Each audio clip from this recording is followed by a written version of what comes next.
السلام عليكم ورحمة الله وبركاته كلنتي وناكسن مركلة وأنيقة يسعاد نور ولاشين وكتشرته إن شاء الله ما أنت واتشمعه ومالين آدي آدو كلل وحان ينسو دياريني الحمد لله برنامج كسابسن قوبتك إيو ilmaha barbaarinta ilmaha yaryar khaasatan marka ay isbedelka marayaan ama waxa loo yaqaano body image waxa weeyaan in ilmaha insha Allah xilliyada isbedelku ku imaanayo ama isbedelka uu Ilaahay u abuuray ee khaaska ah ilmaha in la jeclaysiiyo oo lagu koriyo self love ama inuu isjeclaado hadduu madow yahay in jacaylkiisa la jeclaysiiyo midabka madow hadduu gaaban yahay in gaabitaankiisa la jeclaysiiyo hadduu isbedel maraya khaasatan xilliga hormoonada in maaragtay lala hadlo lana fahansiiyo isbedeladaas marka runtii barnaamijkan maanta insha Allah waxaan ugu talagalnay body image-ka ilmaha ama jeclaysiinta ilmaha isbedelada uu marayo iyo ruuxiisa naftiisa ama abuuritaankiisa marka waalidiinteena Soomaaliyeed maadaama waalidiin Soomaaliyeed nahay anigu waalid baan ahay in walaasheenena Sucaad Nuur waalid weeyaan hooyo weeyaan marka waxaan rabnaa insha Allah tips ama waxyaabaha naga noo shaqeeyay ama waxyaabaha experience-ka ku soo aragnay bulshada ama waxyaabaha aan filayno inaad ka faa'iideysan kartid insha Allah adiga waalid ahaan maadaama dadkeena kugula hadlayno gabdho Soomaaliyeed aan nahay aanu xoogaa buugta soo akhrisanay xoogaa quote unquote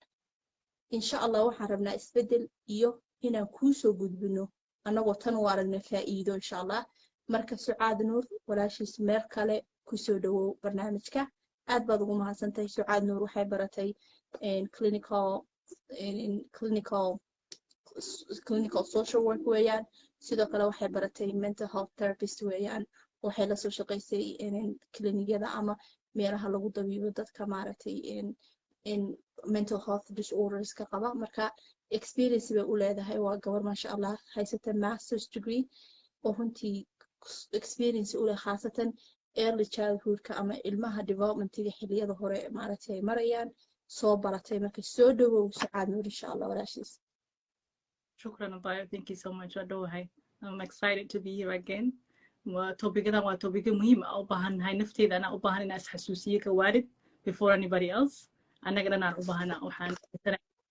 ka faa'iido masha Allah Sucaad maanta focus-keena maanta gabdhuhu ahaan I don't think you mentioned that it will be specifically for girls yes specifically for girls gabdhaha khaasatan xilliga ay ku imaanayaan puberty-ga ama isbedelka jirkooda uu marayo marka insha Allah maxaa noo soo diyaarisay Sucaad maadaama oo adigu hoggaan ku ahayd barnaamijka maanta ku saabsan body image-ka ama gabdhaha xilliyada ay isbedelka marayaan insha Allah noo bilow walaashay Sucaad definitely I need nafs ahaanteeda I have two beautiful girls I have 5 children but 2 waxaan haystaa labo gabdhood muhiim waa marka as a walid as a also female myself in ilmaha gabdhaha jacaylka naftooda lagu barbaariyo from the beginning hadii doonaa or laakiin waxaan kasoo bilaabaynaa beginning ilan waxa marka lagu soo barbaariyo way sii xoogsanaydan suddenly marka adiga teenager naqatid hadii wixii lagu sheego saameynta ay kugu lahayn xoogaa isku mid ma aha laakiin marka 1 year jirta hal sano jir 2 sano jir maqashid you know naftaadii ku kalsoono cuniga la baro necessary beauty wanaag badan waxaan dhahnaa gabdhaha qurux leeyahay cuniga naturally people will say like you're beautiful she is beautiful but you're smart in la baro tahay especially gabdhaha inay la baro problem solver tahay waxyaabaha kaleeta ay ku fiican yihiin in mar walba bodigooda looga hadlin marka wax fiican lagu tilmaamayo quruxdooda looga hadlin laakiin nafs ahaantooda as a human being waxyaabaha kale ay ku fiican yihiin in la sheego muhiim waa because if the only thing you receive gareyn haday noqoto you're beautiful then waxay iska dhaadhacsiinaya oh that's the most waxay ugu muhiimsan that's what I'm being valued waxa lagu value gareyna waxa lagu qiimeynaa waa quruxdeeda taas sometimes khataraha ka imaan karto cunugta inay markii xoogaa teenager noqotay ay you know extremely noqoto body imaging or more u affect garay in nothing else value more dareemayso nafteeda oo qiimo lah dan quruxdaas so waxay noqonaysaa ilmihii in waxyaabaha kale uu ku wanaagsan tahay gabadha loo sheego oon ka ahayn keliya awoodda la saarin waad qurux badan tahay la saaro waxyaabaha kale ee hadhow tangible noqon kara ama la taaban karo oo matalan waxaa la dhihi karaa matalan waxa kale inuu ku fiican yahay hooy xisaabta ayaa ku fiican tahay mathka ayaa ku fiican tahay waxaa ku fiican tahay akhrinta ma ogtahay inaad ku fiican tahay qorsheynta ama organizationka waxyaabaha sida loo organize gareeya ayaa ku fiican tahay waxaa ku fiican tahay matalan for example one of my daughters waxay ku fiican tahay fahanka bini'aadanka khaasatan way ku fahmaysaa markaa matalan xanaaqsan tahay ama faraxsan tahay ilmaha iyada ugu horeysa ku imaanaya ku sheegay ku dhahaysa maanta maxaa khaldan hooy what's happening today what's wrong yani waxaa la dhihi karaa waxay ku fiican tahay ilgarashada matalan ama fahanka qofka marka waxaa la dhihi karaa markaasoo kale marka waa u sheega waxaan dhaha waxaa ku fiican tahay you're good at understanding people you're good at like problem solving or waxyaabaha uu ku fiican yahay ilmaha ayaa u sheega khaasatan iyada so waxaa la dhihi karaa keliya maaha ilmihii waa qurux badan tahay khaasatan gabadha yar ee waxa loo kale waxyaabaha kale ku wanaagsan tahay in loo sheego oo la dhaho saas baad ku fiican tahay si aysan hadhow taasi focus ka noqon because sacaad saa sheegtay disappointment ayaa ka imaan kara so haddii keliya gabadha yar loo sheego waa qurux badan tahay then hadhowto warba haddayna qurux badnayn gabdho badan la dhihi karo marka Soomaali ahaan quruxda la fiirinayo aan qurux badnayn baa jira because Soomaalidu waxbay quruxda u aragtaa it has to be beauty color but it's beautiful in their own way like inner beauty also the inner beauty well the value how I احترامك the characterka shakhsiyada aqliga ihtiramka there's a lot of stuff beauty maahan just the outside beauty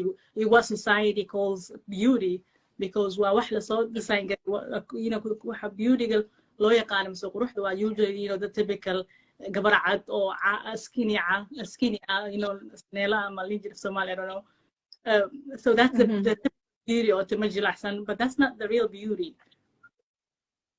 yeah the beauty is qof ilmuhu wuxuu dareemayo gudaha ilmuhu isagoo madow timo adag gaaban waxyaabaha Soomaalidu aysan qurux ku tilmaamin ayaa haddana uu ka qiimo banaan karaa intaasoo ilmo oo cad oo Soomaalidu qurux u aragto marka waxaa leedahay muhiimaddu waa in waalidku fahansiiyo ilmaha quruxdiisa gudaha iyo kalsoonidiisa gudaha taas wuxuu ku fahansiin karaa in aad u sheegtid meesha uu ilmaha ku fiican yahay waxa bayrees xirfada uu ku fiican yahay exactly lan markay gabadha laga buuxiyo in ay ka sayso waxyaabaha ku fiican tahay saa sheegtay adiga cunugtaada oo kale you already know waxay ku fiican tahay so that waxa areadaas more maybe kana focus ka saarto how she can utilize that talentigaas ay haysato in her career future keeda in her daily life so marka she knows like I have other stuff in my toolbox it's not only beauty ma ahan only that thing so that's kalsoonida confidence-geeda ee kor u qaadaysa hadhow ilan gabdhaha usually markay gaaraan preteens or even teenagers usually because of the media-ga iyo waxaan joognaa waqti oo Instagram generation where it's all about body image from the bomb ay ku ciyaaraan ilmaha waxay kasoo bilowtaa bombolooyinka ay ku ciyaarayaan iyo Disneyland-ka ay fiirsanayaan especially all arkayaan waxaa waaye blue eye timo blonde ah iyo waxay arkayaan dool oo caata ah oo it's so gabdha tima cadcad bay arkayaan indha buluuga leh because gabdhahaas waa gabdhaha mar walba daawadaan oo ka daawadaan TV-ga especially dadkeena ku jooga qurbaha jooga ilmaheena waxay daawanayaan gabar indha buluuga leh gabar tima cad leh so in a way quruxdii taas waa u noqonaysa so waa in ilmihii loo sheegaa la dhaho waad qurux badan tahay ilaahay wuu ku jecel yahay your skin is beautiful sida ilaahay kuu sameeyaad ku qurux badan tahay waxaad haysataa hadiyad baad haysataa adduunka aad siin kartid dadka aad siin kartid waxaa tahay gabar caqli badan baa tahay in a way gabar iyo wiilba waa lagu dhahayaa of course but laakiin topican galabta wuxuu ku saabsan yahay gabdhaha ayuu ku saabsan yahay but laakiin ilmaha generally wiil iyo gabarba u sheegaysaa waday garaarad waxay ku wanaagsan yihiin because society they love so the wiilasha usually waxa la free tahay active tahay talent tahay they get more other comments kale more than their appearance so appearance got muhiim looma dhigo that to a certain degree it doesn't affect them sida gabdhaha u affect karayna oo kaleeto so how can we in a society oo maadaama hadda aan ku jirno you know waqti oo more dadka xooga saarayaan للأسف social media iyo you know the technology where people are oppressed on or obsessed on body imaging how can we help gabadheena from yaraanta inay markay kalsoonideeda lasoo buuxiyo gudaha laga soo buuxiyo maadaama kalar ka aan taabatin anaga Soomaaliya nahay there is also we have the issue of colorism in our own community so I think we need to also ina xogaha taasna aan isxasuusino aan ka warqabno especially marka aan familiar nahay oo you know different skin color have a different degree of darkness يعني caruurta midabada sheegaysa ilmaha madow matalan midabkiisu madow yahay of course Soomaalideena in ilmahaas waxa lagu sameeyaa waxa la dareensiyaa inuusan qurux badnayn ilmuhu haduu midab madow yahay because Soomaalidu in a way waxa u malaysaa quruxda iyagu waa si ay sameeyeen in quruxdaas cadaanka ama light skinka ama ilmaha lacag la sii jecel yahay waa qurux يعني وwax ka imaanayo salka ku haya maaragtay colonization kii ama dadkii cadaaya wadankeena gumeystay ama dunida aynu ku noolnahay oo dhan how whiteness dadka cadcad ay maaragtay loo arkay inay ka qurux badan yihiin kuwa madow laakiin bulshadeena markaa fiirisay Soomaalida guryaheena ilmaha madow iyo ilmaha cad marar badan ilmaha madow ee dark skinka ama colorkiisu madow yahay waxa la dareensiyaa inuusan ahayn mid qurux badan khaasatan gabdhaha that's so true yeah waana loo baahan yahay marka in hooyadu haday ilmo yar oo madow haysato in ay maaragtay la hadasho especially waqti gaar ah siiso oo ay u sheegto inuu maasiyo mid qurux badan inuu Ilaahay saa u sameeyay inuu yahay ilmo qurux badan ilmo skinkiisu uu yahay mid unique ah waxa loo yaqaan ama luul ah oo aan heli karin because imagine hooyada haday mar walba ilmahaas la hadasho u sheegto oo dhahdo hooyo qurux badan tahay jirkaaga midabka because Soomaalidu waxay ugu wacdaa midabada madowga waxay ugu wacdaa madowgu ma wacdo waxay ugu wacdaa midabadaas maariin annaga dhan yeah annaga dhan madow aan nahay we just need to accept that annaga dhan madow aan nahay but it's only different shades of maxaa darker skin waa la kala duwan yahay because I think at one point gabadha madow ama maariinka ah at one point in our history Soomaalidu waxay ahayd gabadha ugu qurux badan bay ahayd you know waxay ahayd gabadha loogu jecel yahay gabadha madow ee midabkeedu maaragtay maariinka yahay maariin dhalaalaya uu yahay waxay ahayd gabadha loogu jecel yahay that was the epitome of beauty waxa ugu quruxda badan laakiin hadaa fiiriso historygeena after the colonization kii ninkii cadaa gurigii maaragtay wadankeena yimid oo uu gumeystay ama even in general Africa oo dhan uu maaragtay gumeystay Ingiriiska ama maaragtay wadamadaas maaragtay Italia France wadamada cadaanka markay Afrika yimaadeen ay maaragtay gumeysteen waxay ku reebeen nacaybka madowga iyo in la isticmaalo skin bleaching madowga maaragtay la cadeeyo jirkii gabdhihii isku dayanadeen maanta way adagtay inaad aragto sucaaday gabar madow sax that's so true that's waxa waay or gabar madow isku kalsoon oo ku faanay kalarkeeda way jiraan of course laakiin waxa ka bataa u maleysaa kuwa oo laga dhaadhacsiiyay in kalarkooda oo quruxsaneen inay iscadeeyaan inay kalarkooda bedelaan so inay u dareemaan inay quruxsan yihiin say dadka kale u vaaligareeyaan hasa badatay like you said dadka waxa batay oo gabdho yar waxa arkaysaa waxyaabo ismarinayaan oo rabaan in ay noqdaan koorkoon acceptable in their so marka sideeba waalidku marka u caawin karaa gabadhaas skinkeedu madowga yahay ama maariinka yahay khaasatan hooyada haysato dhowr cunug oo midabadoodu kala duwan yihiin because waa ognahay Soomaalida waxaynu this is from gene ku ka imaanaya genetic gene weeyaan ilma light skin jiro oo maariina ama xalli jira light midabkiisu yahay dalaal ilma jira midabkiisu yahay maaragtay midab ka duwan kaas oo ka yara duwan marka sideeba marka ilmihii hooyadu sideeba u hadli kartaa ilmaha noocaas si u jeclaysiisa naftiisa ama ruuxdiisa salfa horta inay fahanto in cunugaaniinta because of colorkiisa mujtamaca iskuulka toyska ku ciyaarayo waxyaabaha dhan oo ay saameyn u keenay cunuga uu fahmayo quickly ilmaha way fahmayeen that you know laptop ku ciyaaraya isaga iskuma eko tv wuxuu ka fiirsanaya isaga iskuma eko iskuulka could be the darkest in the class ku madmadow ku jira laga yaabaa so cunuga self aware oo noqonaa already so maamada inay fahanto cunugan wax saameynta iyo daqtiga saaran oo pressure ka saaran from outside and within the media then also how can confidence-giisa say ku dhisan cunuga marka in la jeclisiyo naftiisa in kalarka dadka cunuga leh ma ahanay the whole family muhiim waay the whole family in loo sharxo kalarka you're not based on your color but waxa waaye characterkaaga ilo focus kala saar wixii mar walba waxa focus kala saara mar walba mugtahay ilmaha more ay fahmaan oo focus igana saaraan so focus on ilmaha you're beautiful, your skin is beautiful, we're all dark kind of high, it's different kind of shades. Ilaha qoful business over different shades of darkness. And color kamado, the more you color kamado you have, the more hata your skin more protection has the scientifically. Yeah. So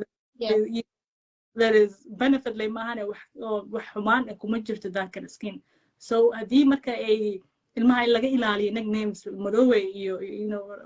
or حاركين سعونك dark skin or you know calling nicknames or المها okay color code whether it's a color code whether it's a little code بس حتى you know لغوها sometimes حلاقي أنا لغو حالة هاي you know لغة عاد مذوبي لغو مذوبي يا أما ما يعني إن أنا يسوق كتشومي المها كلر كميدب كذا إلهي يسيه لقي لاليها نانسا إن لقي لالي المها oona marka ay hadii ay qof kale to marka anaga inay iska guriga ka bilaawto waa ilmaha dhan la dareensiyo taas once that happens I think outside also because anaga waxaan nahay hal family manihin gurigeena usually Somali house is open for aunties doing adeer you know habareeroyin kullu grandpa waalidiintii dadka kala familiyada kala soo dhex galay cunigaas also noloshiisa ku jiraan waa in ayagana ay fahmaan cunigaanito in like how emphasize them I want unigan or I don't know how comfortable I could for me it's I think when you're open and people that unigan knowledge is directly are aware of what you want unigan ina ku abuurtid aad reemin in colorkiisa koma laga bixiyo aad markay ay koma sina unigan values iyo kartidiisa iyo you know talentidiisa kale to beautiful tahay anigo kale I have a darker skin laba gabdhood aan leeyahay one is darker skin and one is lighter skin lighter the joint and one is a shade a little bit darker than the other one so marka arko when people sometimes when we go somewhere I usually meet the lighter skin or more lighter I comment oh you're beautiful you're too cute qurux leewa adeeku egta some stuff like that you know Somali people tend to comment say samena so marka arka tan la comment garayna wax laga sheegin I need to be as a walid, as a mama or a dad. I need to jump in, but this is, you know, how can I bring that other child? Because this, he was oh, beautiful wife. This is also my other child. Beautiful wife. You know, like say something about her. Say that she's beautiful. At that time, I tend to use more